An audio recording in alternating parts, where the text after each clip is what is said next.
और रायपुर से ही अगली बड़ी खबर, जहां चुनावी रण में दिग्गज नेताओं की एंट्री होगी। चुनावी कार्यक्रम के लिए बीजेपी ने प्रभारियों की नियुक्ति की है।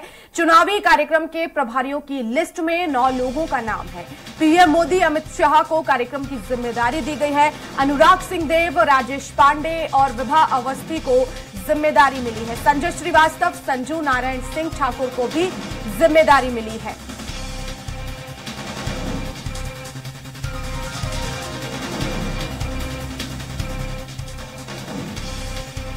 तो बड़ी खबर इस वक्त की रायपुर से आपको बता रहे हैं, चुनावी रण में दिग्गज नेताओं की एंट्री होगी। हेमंत हमारे साथ एक बार फिर से जुड़ गए हैं। हेमंत, चुनावी रण में दिग्गज नेताओं की भी एंट्री होने वाली है, किसे कौन सी महत्वपूर्ण जिम्मेदारी दी गई है? देखिए, पुरजोर कोशिश हो रही है बीजेपी की ओर से चुनाव में किस तरीके से जीत हासिल हो, सत्ता में किस तरीके से वापसी हो, और केंद्रीय नेतृत्व का दखल काफी बढ़ा है छत्तीसगढ़ में। चुनाव का ऐलान नहीं हुआ था उससे पहले सबने देखा कि किस तरीके से 3-3 जनसभाएं प्रधानमंत्री नरेंद्र मोदी की हुई। अमित शाह किस तरीके से यहाँ पर आए, राष्ट्रीय अध्यक्ष जेपी नड्डा यहाँ पर दौरे पर आए, और अब तो चुनाव का ऐलान हो गया है। इसलिए अब लगातार राष्ट्रीय नेताओं का दौरा होगा। जल्द ही स्टार प्रचारकों की सूची भी जारी कर दी जाएगी दोनों पार्टियों की ओर से। लेकिन प्रमुख तौर पर बीजेपी की ओर से अगर देखा जाए तो चुनावी कार्यक्रम के लिए बीजेपी ने प्रभारियों की नियुक्ति की गई है। अलग अलग जो नेता यहाँ पर आएंगे, प्रधानमंत्री आएंगे, केंद्रीय गृह मंत्री आएंगे, उसके लिए प्रभारियों की नियुक्ति की गई है। जगत प्रकाश नड्डा जो बीजेपी के राष्ट्रीय अध्यक्ष हैं, उनके आगमन को लेकर, उनके कार्यक्रम को लेकर अनुराग सिंहदेव, राजेश पांडे और विभा अवस्थी को प्रभारी बनाया गया है बीजेपी की ओर से।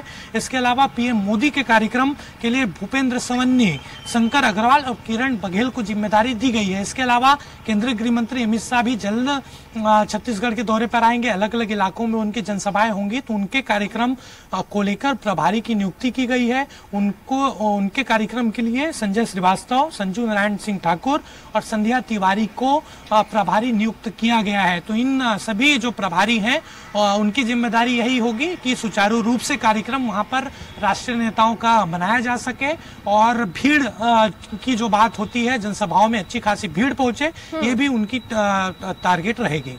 बिल्कुल, लेकिन बीजेपी के सामने चुनौती भी है हेमंत, क्योंकि उसे सत्ता में आना है। 5 साल तक जो है वो सत्ता में नहीं रही, और ऐसे में अब और ज्यादा जिम्मेदारियां यहां पर भारतीय जनता पार्टी की बढ़ जाती हैं। सत्ता में वापसी करनी है, कांग्रेस को शिकस्त देनी है, और जिस तरह से कांग्रेस का जो कार्यकाल रहा है, जाहिर तौर पर आम लोगों के बीच वो पहुंची है जिस उद्देश्य के साथ अपने घोषणा पत्र में तमाम वादे किए। लेकिन यहां एक बड़ी चुनौती बीजेपी के सामने भी है। और देखिए, निश्चित तौर पर वर्षा, और जिस तरीके से 5 साल में कांग्रेस ने काम किए, ठीक है, आरोप कई तरीके से लगाए गए बीजेपी की ओर से, घोटालों का, पीएससी घोटाला हो या अन्य घोटाला हो, लेकिन उसके बावजूद खासतौर पर ग्रामीण जो इलाका है वो आज भी कांग्रेस के पक्ष में नजर आता है।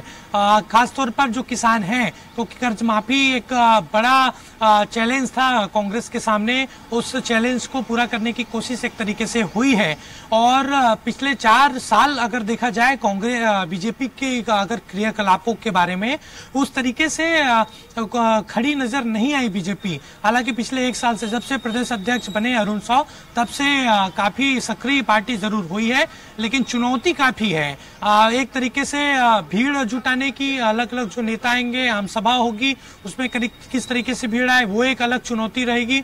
दूसरी चुनौती कि किस तरीके से मतदाताओं को यहाँ पर लुभाया जाए। घोषणा पत्र इस बार काफी महत्वपूर्ण होगा बीजेपी के लिए, और जल्द वो जारी होगा, काम उस पर चल रहा है, और ऐसा माना जा रहा है कि केंद्रीय गृह मंत्री या राष्ट्रीय अध्यक्ष खुद छत्तीसगढ़ में आकर उस घोषणा पत्र को जारी करेंगे। लेकिन कुल मिलाकर चुनौती है बीजेपी के सामने, क्योंकि जो दूसरी लिस्ट आई है उसको लेकर ये कहा जा रहा था कि जिस पहली लिस्ट जो आई है उसी तरीके से ये लिस्ट रहेगी, लेकिन थोड़ा डैमेज यहाँ पर दूसरी सूची ने बीजेपी को किया है। और जिस तरीके से कई इलाकों में जो पैरासूट लैंडिंग नेताओं को हुई, उम्मीदवारी की घोषणा वहां पर हुई, पैरासूट नेताओं को उम्मीदवार बनाया गया, जैसे धरसीवा हो, चाहे अन्य इलाका हो, चाहे आरंग हो, इन इलाकों में विरोध हो रहा है। और पार्टी कार्यकर्ताओं ने पहले भी चेतावनी साफ तौर पर दी थी बीजेपी को कि अगर इन नेताओं को टिकट मिला तो वो पार्टी के लिए काम नहीं करेंगे। तो दोहरी चुनौती बीजेपी के पास है। पहली चुनौती कार्यकर्ताओं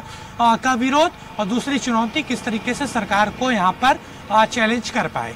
बिल्कुल, बहुत शुक्रिया हेमंत तमाम जानकारी के लिए।